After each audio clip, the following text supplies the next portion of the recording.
This evening, we will be discussing about what it means to be desiring God. Malam hari ini kita akan bahas apa sih artinya haus akan Tuhan. We see many Christians, they love to proclaim how they love God and how God loves them. Kita bisa melihat banyak sekali orang Kristen yang suka berkata mereka mencintai Tuhan dan bagaimana Tuhan begitu mengasihi mereka. But my friends, that might not be the case. Tetapi saudara, hari ini ayo sama-sama kita telusuri apakah itu adalah suatu kebenaran mutlak. Today, let us check the truth that is according to the Bible. Malam ini ayo sama-sama kita gali lebih dalam lagi apa sih kebenaran di dalam firman Tuhan. Remember, all that we are sharing tonight is from a position of love. Ingat ya, apapun yang kita bagikan malam ini karena kasih. It is not from a position of condemnation or criticism. Bukan karena kita sedang mengkritikmu atau menghakimu. It is because God loves His children. Tetapi karena Tuhan mengasihi anak-anaknya. That is why He disciplines us all the time. Oleh karena itu Tuhan akan mendidik anak-anak yang dikasihinya. So today let us humble our hearts and accept God's teaching. Jadi ayo sama-sama kita rendahkan hati kita dan kita terima ajaran Tuhan. For the first portion of scripture, we look at Psalms chapter 14 verse 1 to verse 3. Mazmur pasal 14 ayat 1 sampai 3. This is what God says. Ini yang Tuhan katakan. The spiritually ignorant fool has said in his heart, there is no God. They are corrupt. They have committed repulsive and unspeakable deeds. There is no one who does good. Verse 2, the Lord has looked down from heaven upon the children of men to see if there are any who understand, who act wisely, who truly seek after God, longing for His wisdom and guidance. Verse 3, they have all turned aside. Together they have become corrupt. There is no one who does good, not even one. Orang bebal, orang yang bodoh secara rohani berkata dalam hatinya, tidak ada Tuhan. Mereka fasik, mereka melakukan perbuatan-perbuatan yang menjijikkan dan tak terkatakan. Tidak ada seorang pun yang berbuat baik. Tuhan telah memandang ke bawah dari surga kepada anak-anak manusia untuk melihat apakah ada yang mengerti, bertindak dengan bijaksana, yang sungguh-sungguh mencari Tuhan, merindukan hikmat dan bimbingannya. Mereka semua telah menyimpang bersama-sama, mereka telah menjadi cemar. Tidak ada seorang pun yang berbuat baik, seorang pun tidak. So according to what we just read in the Bible, jadi baru yang kita baca ya dari Alkitab ya. let us now try to relate it to present times. Ayo kita coba ya bawa ayat ini dan melihat kondisi sekarang. The spiritually ignorant is someone described in scripture as a fool. Orang yang bodoh secara rohani adalah orang yang digambarkan dalam Alkitab sebagai orang yang tidak takut akan Tuhan. And as the Bible says, fools do not have any genuine desire or longing to seek after God. Dan orang bodoh ini juga sama dengan orang yang tidak memiliki keinginan atau haus akan Tuhan. We see that many Christians may proclaim to love Jesus. Ya banyak sekali orang Kristen ngakunya sih mengasihi Tuhan. But in reality, Tetapi secara kenyataan we see that many Christians choose to betray Jesus every time they deliberately choose to indulge in habitual sin. banyak sekali Kristen justru mengkhianati Yesus sewaktu mereka memilih untuk memanjakan daging mereka. Although they go to church Sunday after Sunday, Mereka pergi ke gereja ya minggu demi minggu. they will never delight in the biblical laws of God or long for His wisdom. Tetapi mereka tidak pernah bersukacita atas aturan Tuhan ataupun rindu akan firman Tuhan. And we can see that the unrepentant Christian, they read the Bible, but they will never obey or practice it because they desire sin more than they desire God. Dan Kristen-Kristen palsu semacam ini, mereka bukan cuman tidak pernah mau mentaati firman, mereka lebih menginginkan berdosa daripada menginginkan Tuhan. Now, let us take a look at some examples. Ini contoh ya. An example of a spiritually ignorant Christian is one that believes he or she is already saved while they continue to deliberately indulge in sin. Salah satu dari contoh orang Kristen yang bodoh secara rohani adalah orang yang percaya ngotot bahwa mereka sudah pasti selamat masuk surga, tetapi terus memanjakan diri mereka sendiri dalam dosa. And we see that many of these Christians from prosperity churches, they are dwelling in the sin of idolatry while they are proclaiming to love Jesus. Dan banyak sekali orang Kristen terutama dari gereja kemakmuran yang hidup dalam dosa penyembahan berhala, tetapi di bibir mereka mengaku mengasihi Yesus. So do you see, my friends, how sad is that? Bisa melihat saudara, sungguh menyedihkan. Now, an example of a spiritually ignorant pastor are those that use the tithe money from the church to live like a celebrity. Contoh dari pendeta yang bodoh secara rohani adalah mereka yang beranian menggunakan uang gereja untuk hidup seperti selebriti. Do you know what these pastors do? Ya, apa yang sedang mereka lakukan? They are using their members' tithe money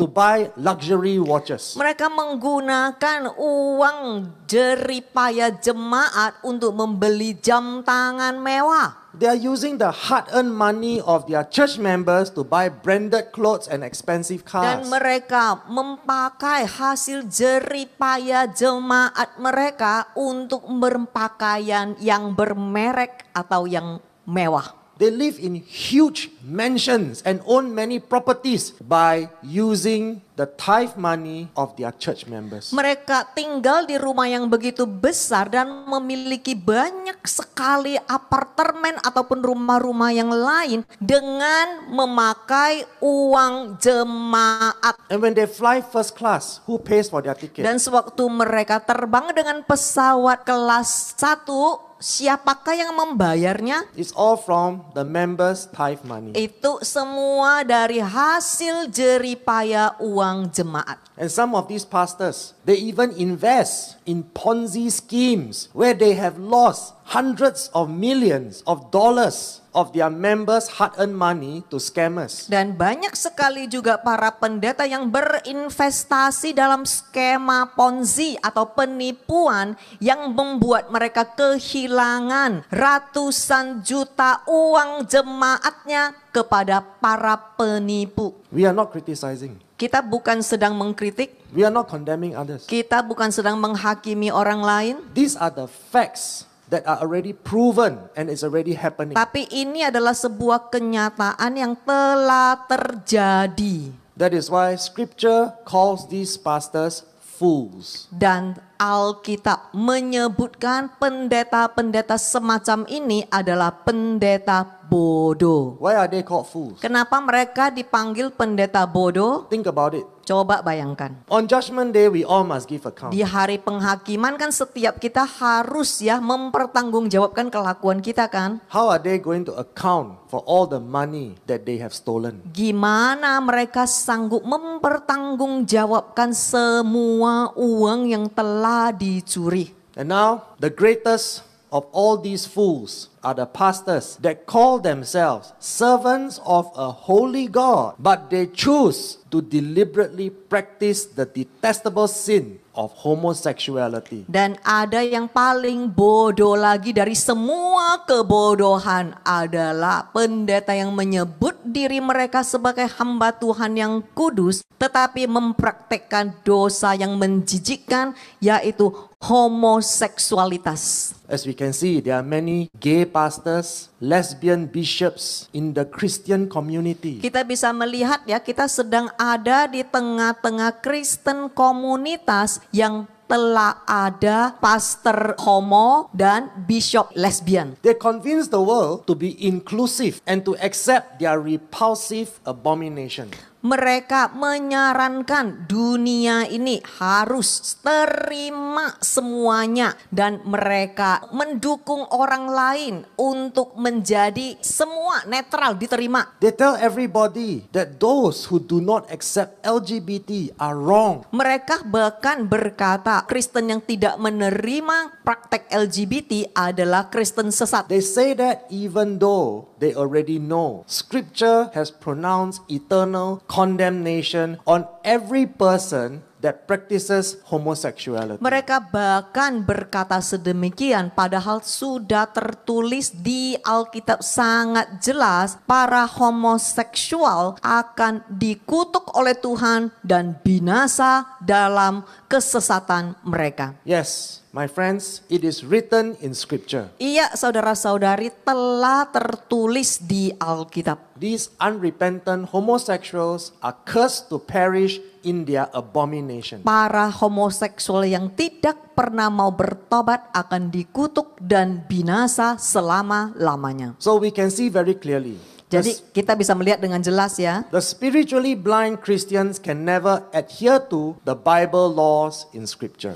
Orang Kristen yang buta secara rohani tidak akan pernah mau mematuhi aturan dalam Alkitab. They will never rely on the biblical precepts to develop the spiritual maturity. Mereka juga tidak akan pernah mengandalkan Alkitab untuk menjadi dewasa secara rohani. And it is almost impossible for them to trust in the commandments of Christ because the punishment for their willful disobedience is eternal condemnation. Dan hampir mustahil bagi mereka untuk percaya kepada perintah-perintah Kristus oleh karena ketidaktaatan mereka yang sengaja penghukuman kekal terjadi atas diri mereka. But personally, I'm very encouraged and very blessed to see that all of you here in RGM, you are ready to adhere to the word. You're ready to rely on Scripture and to trust in the word which is Christ. Tetapi saya percaya yang di RGM kita mau mematuhi dan mengandalkan dan percaya kepada firman Tuhan. Although our numbers may be few, Kita tidak terlalu banyak jemaatnya, but I assure you, my friends, tetapi saya mau meyakinkan saudara, every time when we gather to worship the Lord, setiap kali kita berkumpul dan memuji Tuhan, our hearts are pure, hati ini murni, our hands are clean, tangan ini bersih, and God loves our worship. dan Tuhan pasti berkenan atas pujian dan penyembahan And kita. His presence is always with us. Dan hadiratnya selalu ada bersama kita. How many churches can confidently know that for sure? Seberapa banyak gereja bisa memastikan hal seperti ini? So what happens when Christians do not obey and practice His precepts? Apa yang terjadi sewaktu Kristen tidak taat kepada firman Tuhan? Proverbs chapter 1 verse 24 to 29. Because I have called and you have refused to answer. I have stretched out my hand and no man has heeded it. And you treated as nothing all my counsel and would accept none of my reproof. I also will laugh at your calamity. I will mock when the thing comes that shall cause you terror and panic. Verse 27. When your panic comes as a storm and desolation as your calamity comes on as a whirlwind. When distress and anguish come upon you, then will they call upon me wisdom, but I will not answer. They will seek me early and diligently, but they will not find me, because they hated knowledge and did not choose the reverent and worshipful fear of the Lord. Karena aku telah memanggil, tetapi kamu menolak. Aku telah mengulurkan tanganku, tetapi tidak ada seorang pun yang mengindahkannya. Dan kamu menganggap remeh semua nasihatku dan tidak mau menerima teguranku. Maka aku akan menertawakan malapetaka yang menimpa kamu. Aku akan menertawakan apabila datang sesuatu yang menyebabkan kamu takut dan panik. Apabila kepanikan kamu datang seperti badai dan kehancuran dan malapetaka kamu datang seperti angin ribut. Apabila kesusahan dan kesengsaraan menimpa kamu, kemudian mereka akan memanggilku hikmat, tetapi aku tidak akan menjawab. Mereka akan mencariku sejak dini dan dengan sungguh-sungguh, tetapi mereka tidak akan menemukanku karena mereka membenci pengetahuan dan tidak memilih hormat dan takut kepada Tuhan. The Bible tells us the faithful and the obedient do not have to worry about this portion of scripture. Firman Tuhan berkata, orang yang setia dan orang yang taat tidak perlu khawatir atas firman ini. As for the unfaithful and disobedient, Tetapi bagi yang udah tidak mau taat, tidak setia lagi, Christians who deliberately indulge in the sinful idolatry of prosperity gospel, terutama Kristen yang memanjakan diri dalam penyembahan berhala, yang suka makmur-makmur, pengen jadi kaya. yes, my friends, Ya, saudara. prosperity gospel is the sin of idolatry. Teologi kemakmuran adalah penyembah berhala, bukan menyembah Yesus. Because they put wealth, prosperity, and success ahead of God. Sebab yang diutamakan adalah makmur, uang lebih dari Tuhan. And they demand that God must fulfill their lustful desires. Dan mereka menuntut Tuhan harus memberikan kepada mereka apa yang mereka minta. But this is what God says. Ini yang Tuhan katakan. Because they hated His correction and discipline. Oleh karena engkau membenci didikan dan koreksi Tuhan. Because these Christians, they desire prosperity more than they desire God. Karena engkau menginginkan makmur, uang lebih dari Tuhan. They did not fear the Lord. They did not reject sin. Dan mereka tidak takut kepada Tuhan dan tidak menolak dosa. But instead they continue to betray Jesus by indulging in their habitual sins. Tetapi terus-menerus mengkhianati Yesus di dalam kesalahan mereka. So we must all be aware. Tolong camkan hati-hati.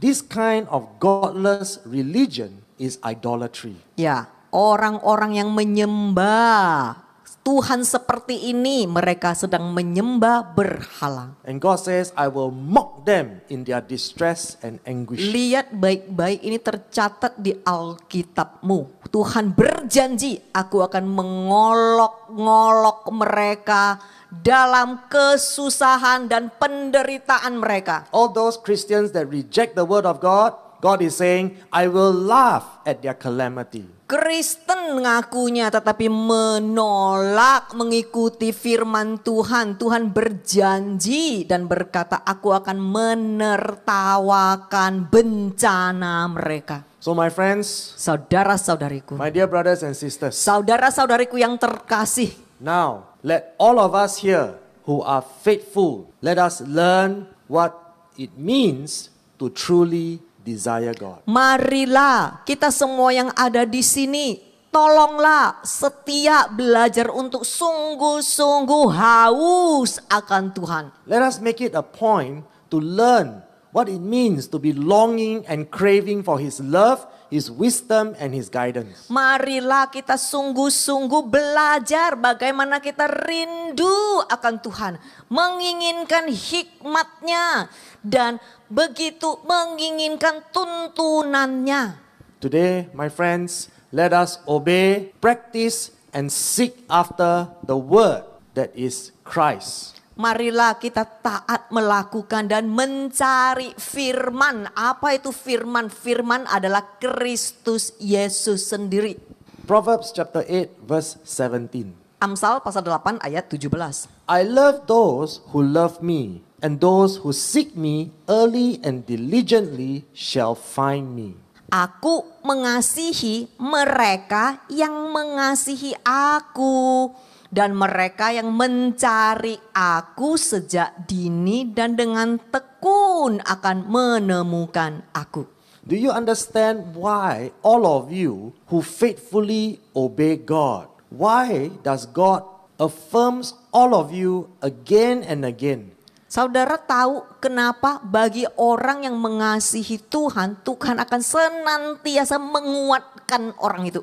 For all of us who truly love Him and truly desire for Him, He assures us that He loves you. Saudara tahu bagi orang ya yang sungguh-sungguh mengasihi Tuhan, Tuhan bisa menguatkan kita. Do you realize that the day you decided to obey God, something changed in your life? Saudara sadar enggak di hari di mana engkau mengambil keputusan tegas untuk sungguh-sungguh mau ikut Tuhan, di situ langsung sesuatu terjadi, perubahan di dalam dirimu, di dalam jiwamu. You begin to realize the love that God gives to you is very real and very genuine. Engkau mulai merasa hadirat Tuhan yang ada di dalammu nyata. I believe many of us have experienced His presence. Saya percaya di sini banyak sekali orang yang sudah mengalami hadirat Tuhan semacam ini. Many of us have experienced His healing, even healing from cancer. Banyak juga yang sudah mengalami kesembuhan ilahi dari Tuhan, bahkan penyakit kanker. Many of us see families restored Kita juga melihat keluarga dipulihkan. because we can see that His Holy Spirit continues to fill us and to protect us. Kita juga melihat Roh Kudusnya bagaimana terus-menerus memenuhi kita dan juga melindungi kita. When we obey,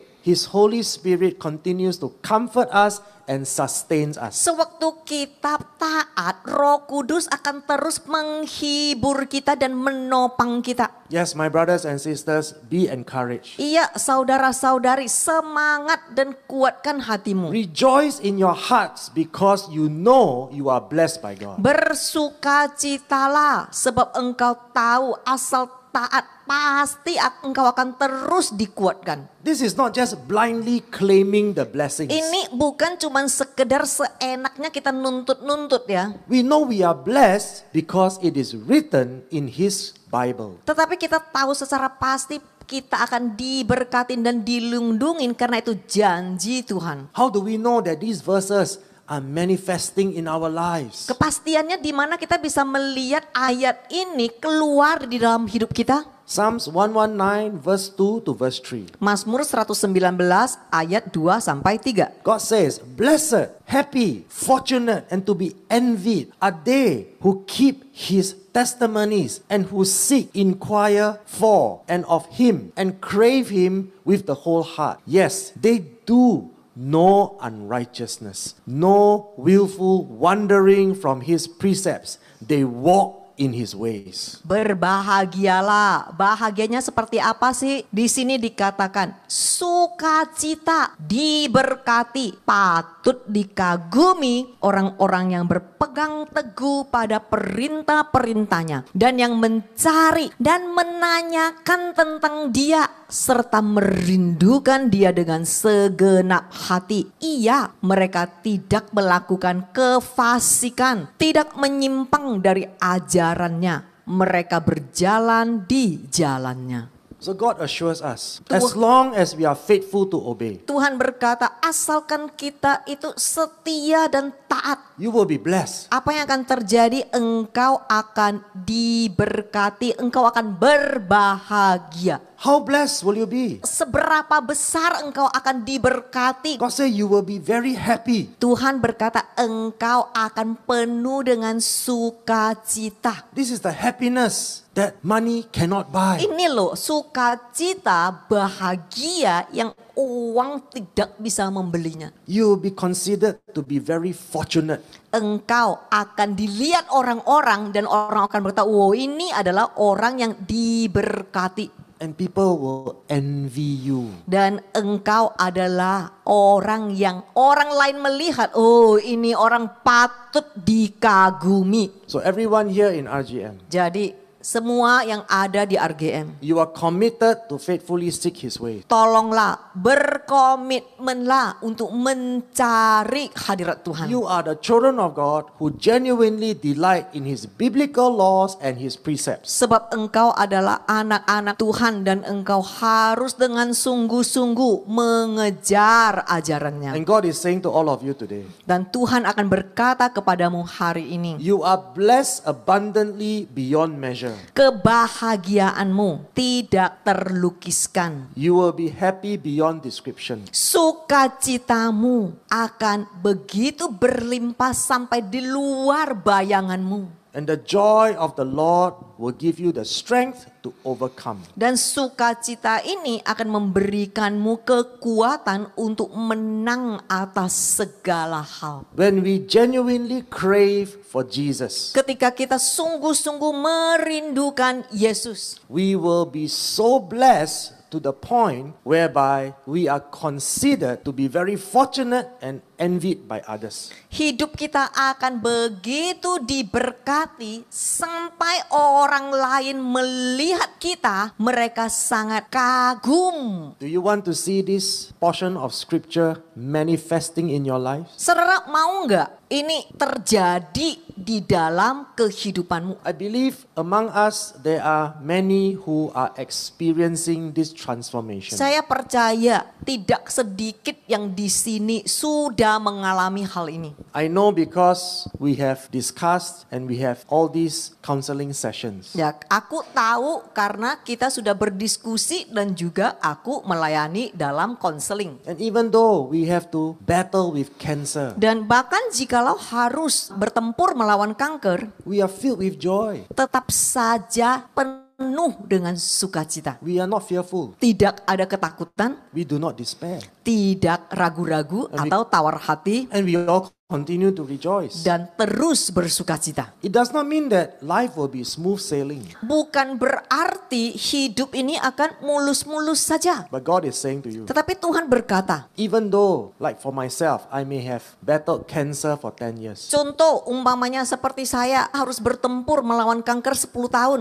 but God gave me the strength to carry on. Tetapi Tuhan memberikan aku kekuatan untuk melewatinya. I continue to rejoice and I never gave up. Aku terus bisa bersukacita, tidak mundur. And according to what the word is written, Dan itu sesuai dengan yang tertulis di ayat ini. I am blessed, Aku diberkatin, I am happy, aku berbahagia, and I'm fortunate. dan aku itu sangat beruntung. And today I'm healed of this rare form of Dan cancer. hari ini aku sembuh atas kanker yang begitu langka ini. You see this portion of scripture manifesting in my life? Saudara bisa melihat nggak bagian porsi dari firman ini keluar dari dalam diriku. Not because I'm better than any of you, Bukan karena aku lebih hebat daripada kalian, but because I'm willing to obey. tetapi karena aku bersedia untuk taat. So I want to encourage and assure all of you, Jadi aku mau menguatkan setiap yang ada di sini. as you are faithful and as you persevere to Jikalau adhere to His word, engkau terus bertekun untuk mau setia, that same blessing and that same anointing shall come upon all of you. berkat yang sama dan urapan yang sama juga akan turun bagimu. Isaiah 55, 6 to 7. Yesaya pasal 55 ayat 6 sampai 7. Seek, inquire for, and require the Lord while He may be found, claiming Him by necessity and by right. Call upon Him while He is near. Let the wicked forsake his way, and the unrighteous man his thoughts. And let him return to the Lord, and He will have love, pity, and mercy for him, and to our God, for He will multiply to him His abundant pardon.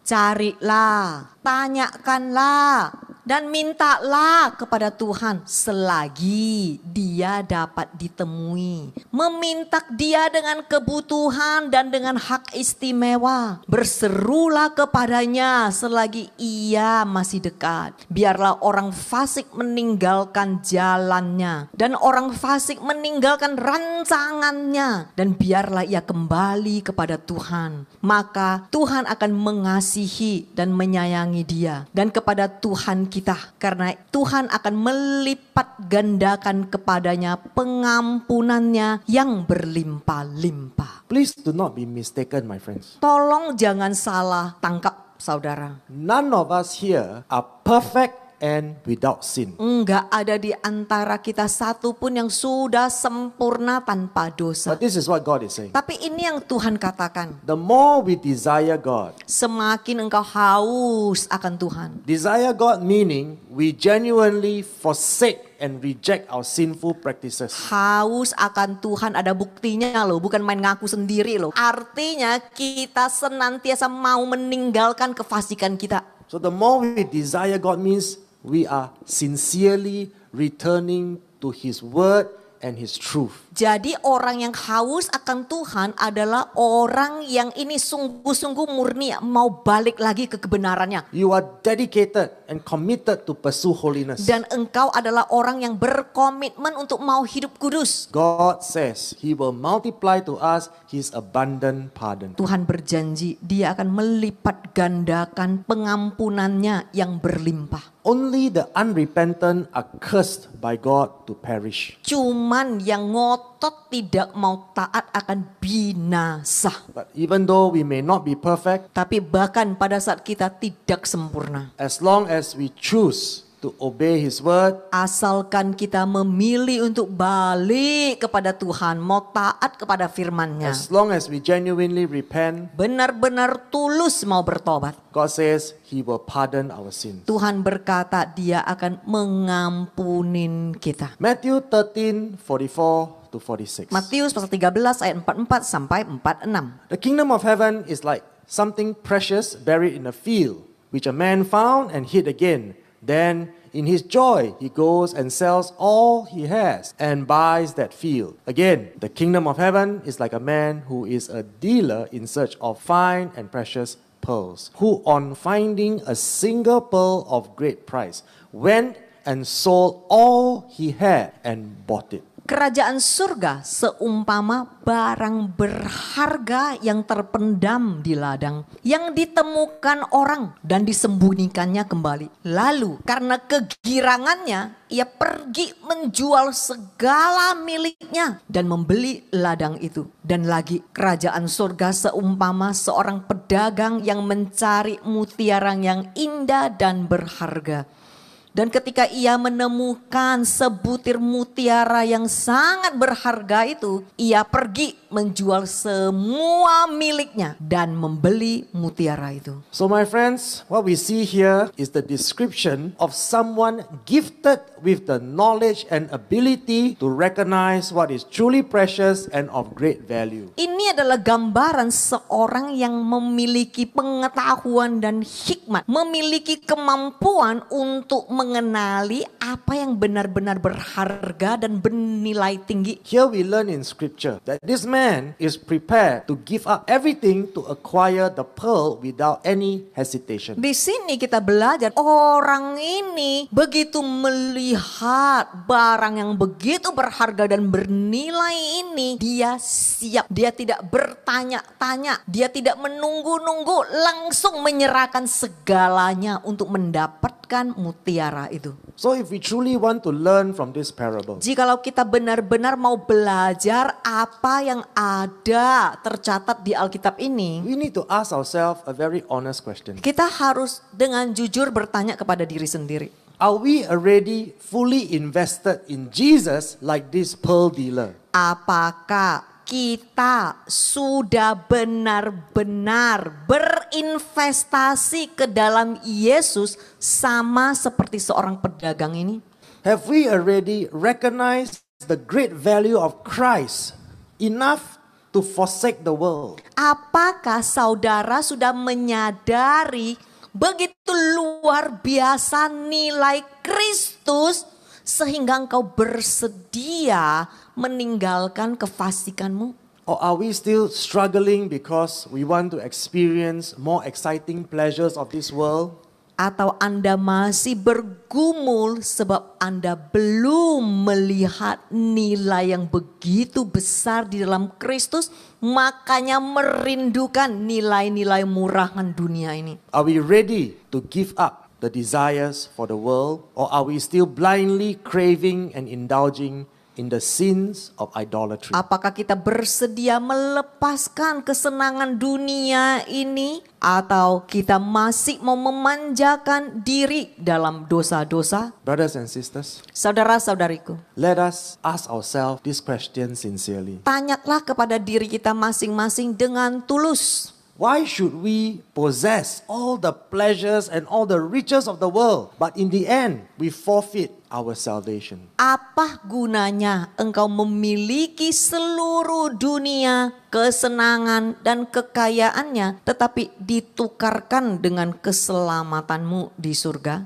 Don't you think that is very foolish? Bukankah itu hal yang begitu bodoh? But let us learn what is written here in Scripture. Ayo kita belajar apa yang tertulis di Alkitab. The Bible says, whoever truly desires God, they will not hesitate to abandon their hedonistic and sinful desires. Firman Tuhan berkata, barang siapa yang sungguh-sungguh haus akan Tuhan, mereka tidak akan ragu-ragu meninggalkan keinginan-keinginan hedon mereka dan dosa mereka. Ephesians chapter 4, verse 22 to 24. Efesus pasal 4 ayat 22 sampai 24. This is what we call a biblical law. Ini yang kita katakan aturan dari Alkitab. God is not giving us a choice. Dan ini bukanlah suatu hal yang kita bisa memilih ataupun nego. This is a command. Tetapi ini adalah sebuah aturan. God says to all the children that loves Him, Tuhan berkata kepada anak-anaknya yang berkata, aku mencintai Tuhan. strip yourselves of your former nature. Put off and discard your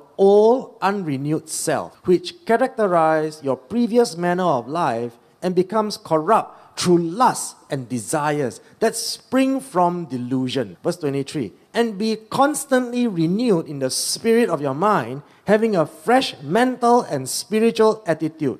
Verse 24. And put on the new nature, the regenerate self, created in God's image, God-like in true righteousness and holiness. Tanggalkanlah naturmu yang lama, menanggalkan dan membuang dirimu yang lama yang belum diperbaharui, yang mencirikan cara hidupmu yang lama dan yang telah cemar oleh hawa nafsu dan keinginan-keinginan yang berasal dari khayalanmu. Dan hendaklah kamu dibaharui di dalam rohmu dengan sikap mental dan rohani yang baru, dan mengenakan natur baru, diri yang dilahirkan kembali, yang diciptakan menurut gambar dan rupa Tuhan dalam kebenaran dan kekudusan yang sejati. Yes, my friends, we must strip ourselves from our sinful nature and be reconciled back to God. Iya saudara, kita harus menanggalkan sifat kita yang lama, baru kita bisa berdamai dengan Tuhan. Do not be deceived by false teaching anymore. Jangan lagi tertipu atau menipu dirimu sendiri. This is the biblical law that we must obey. Ini adalah aturan yang harus ditaati semua. It's not that Jesus died on the cross, I don't have to do anything. Enggak begitu loh. Oh Tuhan udah mati bagiku, ya sudah aku gak usah ngapa-ngapain lagi. His blood will cleanse me of all my deliberate sins. Enggak seperti ini loh. Oh darah Yesus dipercikkan untuk menghapuskan semua dosaku, bahkan dosa yang sengaja kulakukan. That is the false teaching of the world. Ya itu adalah pengajaran sesat yang dari dunia. This is the biblical law. Ini yang benar. We must put on the new nature, the regenerate self. Kita harus mengenakan natur yang baru, diri yang dilahirkan kembali. This regenerate self that is created in God's image. Nah, yang dilahirkan kembali ini yang diciptakan diciptakan menurut gambar Tuhan. We all must become God-like Kita harus menjadi lebih menyerupai Tuhan in true righteousness and holiness. dalam kebenaran dan kekudusan yang sejati. God says we must be renewed in our spirit and consistently reflecting the character of Christ. Di sini sudah begitu jelas dikatakan kita harus diperbaharui dalam roh dan secara konsisten mencerminkan karakter Yesus. Yes, my friends, make no mistake. Tolong jangan salah tangkap lagi. This is not a request. Ini bukan permohonan. God is not asking you. Tuhan tidak berkata kalau bisa lakukan ya. This is a command. Tetapi Tuhan berkata inilah perintah. This is the law. Inilah hukum. When we do not obey, Sewaktu kita tidak taat, this is the promise from God. janji Tuhan kepada kita. You will perish in your sin. Engkau akan binasa di dalam dosamu. But when we diligently and genuinely repent, Tetapi jikalau kita sungguh-sungguh bertobat. what is the evidence Ada that is happening? buktinya, bukan cuma ngomong doang. Buktinya apa sih?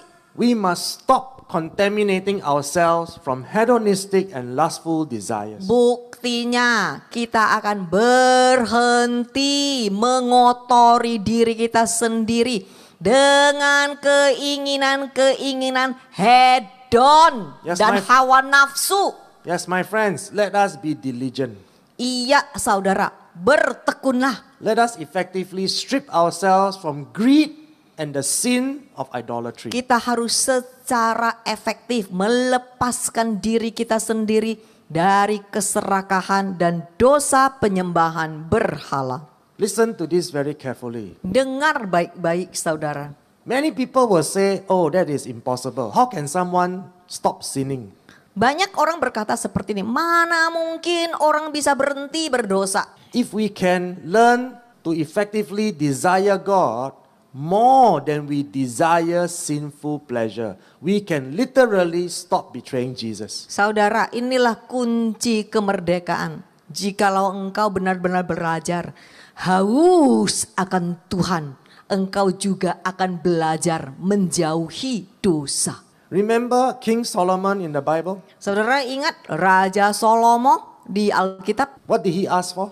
Apa yang dia minta? He did not ask for riches. Raja Salomo enggak minta kekayaan kan? He asked for wisdom. Raja Salomo meminta hikmat dari Tuhan kan? So he became the wisest king in his era. Nah, oleh karena itu dia menjadi raja yang terhebat ya, memiliki hikmat di zaman dia.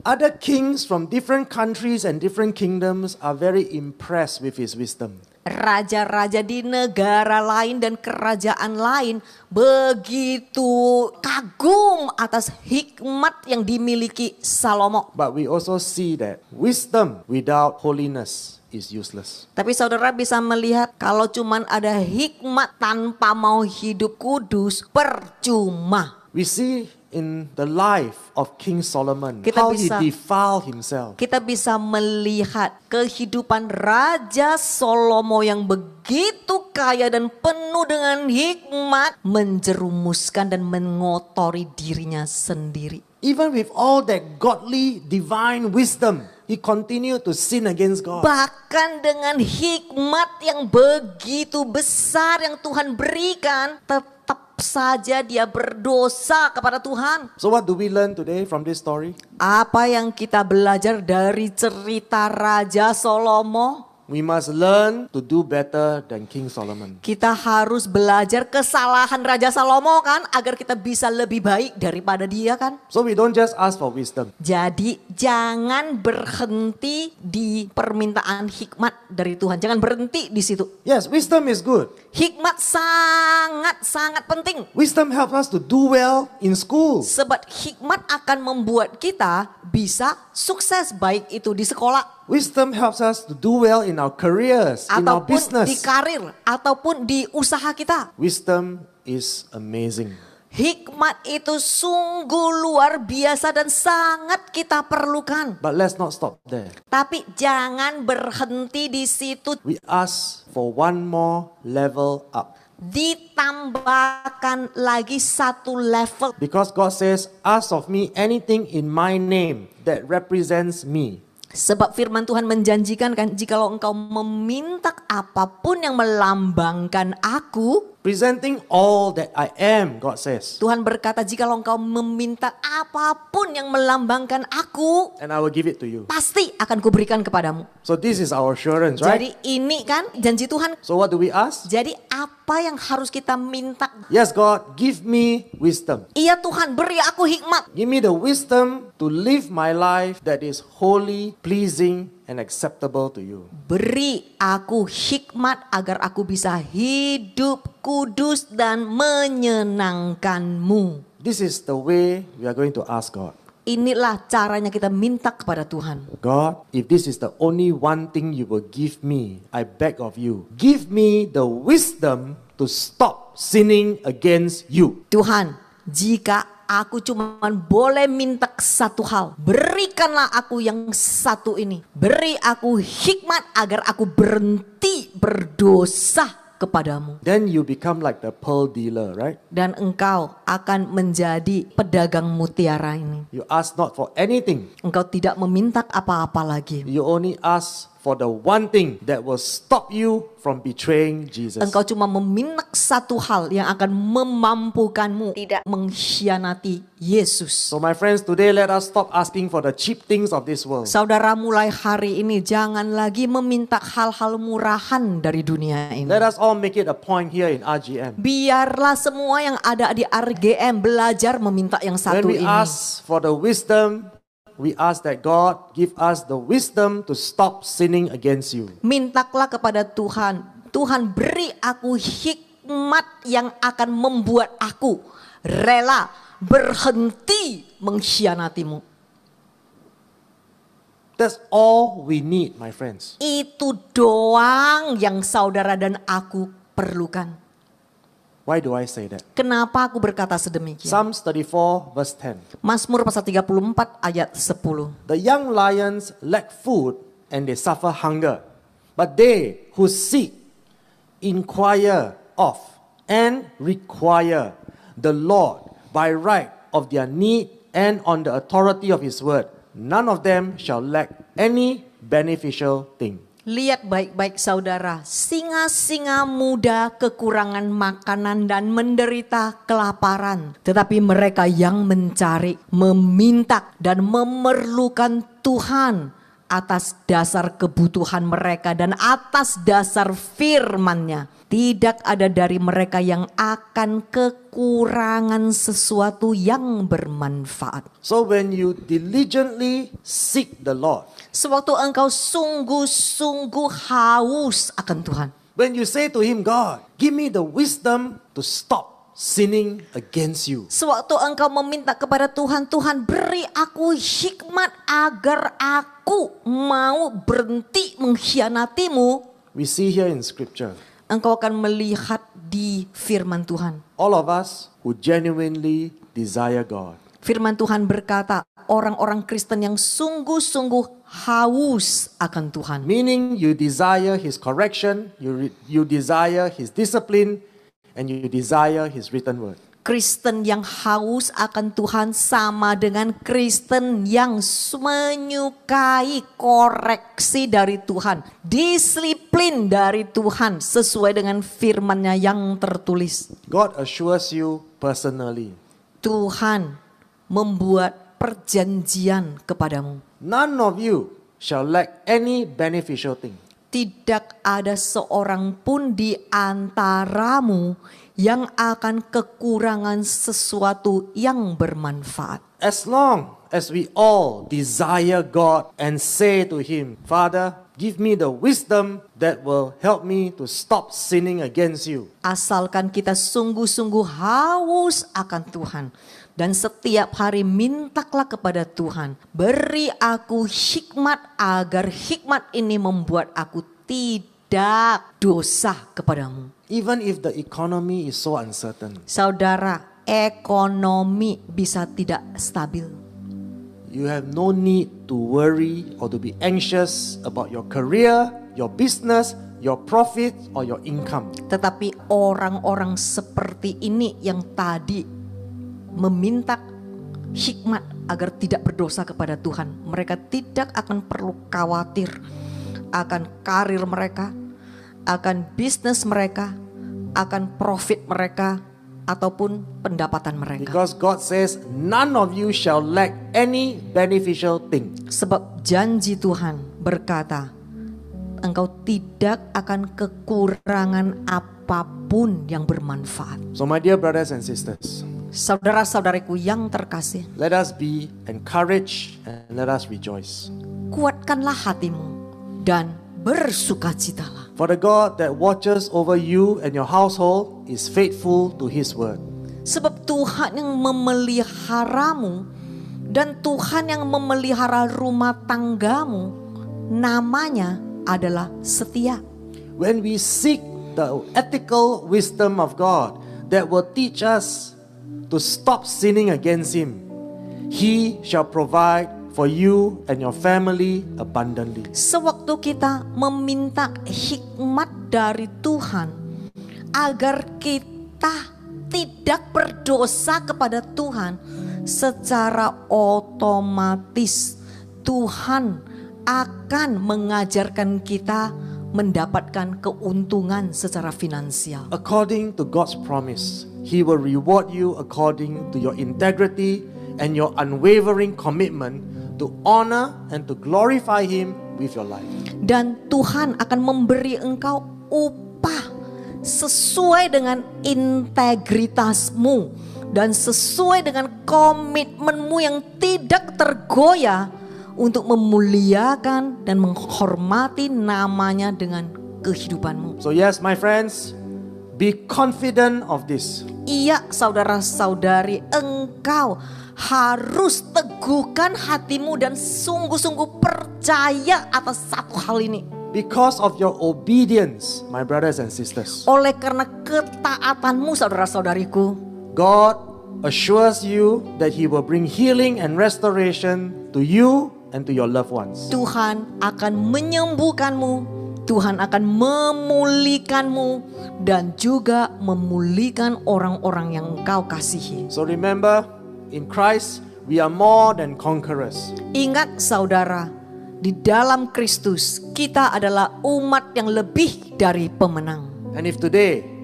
you truly desire Adonai with all your hearts, Dan jikalau hari ini engkau sungguh-sungguh berkata, aku haus akan Tuhan, then let us make a decisive decision right now to remove the sin of idolatry in our life. ayo sama-sama kita membuat satu komitmen tegas dengan segenap hati. Kita tidak lagi menyembah berhala di dalam hidup kita. Shall we pray? Ayo sama-sama kita berdoa. Father, we thank you for your wisdom. Terima kasih Tuhan atas hikmat-Mu. Teach us to stop sinning against you. Ajarilah kami agar kami berhenti berbuat kesalahan. We know that your abundant provision is more than enough. Kami tahu penyediaan-Mu akan berkelimpahan dan pasti lebih dari cukup. And we know that you are faithful to your word and your promise. Sebab kami tahu Engkau setia kepada firman-Mu dan janji-Mu. Today as we make a decisive decision to honor you and to glorify you with our life, Hari ini kami mau membuat suatu keputusan tegas. Tuhan, kami mau memuliakan dan menghormati-Mu dengan kehidupan ini. be pleased to bless us. Berkenanlah di hati-Mu untuk memberkati anak-anak-Mu. Be pleased to provide for us. Berkenanlah di hati-Mu untuk menyediakan bagi anak-anak-Mu. Be pleased to deliver us from all the problems that we face. Berkenanlah di hati-Mu untuk membebaskan anak-anak-Mu dari tantangan kehidupan mereka. Bring healing and restoration into our family. Biar kesembuhan dan pemulihan terjadi di dalam keluarga kami. We thank you, Father, for your mercy and your grace. Terima kasih Tuhan atas kasih karunia-Mu dan belas kasihan-Mu. And in Jesus' name we give you thanks. Dan di dalam nama Tuhan Yesus, sama-sama yang berdoa kami katakan amin.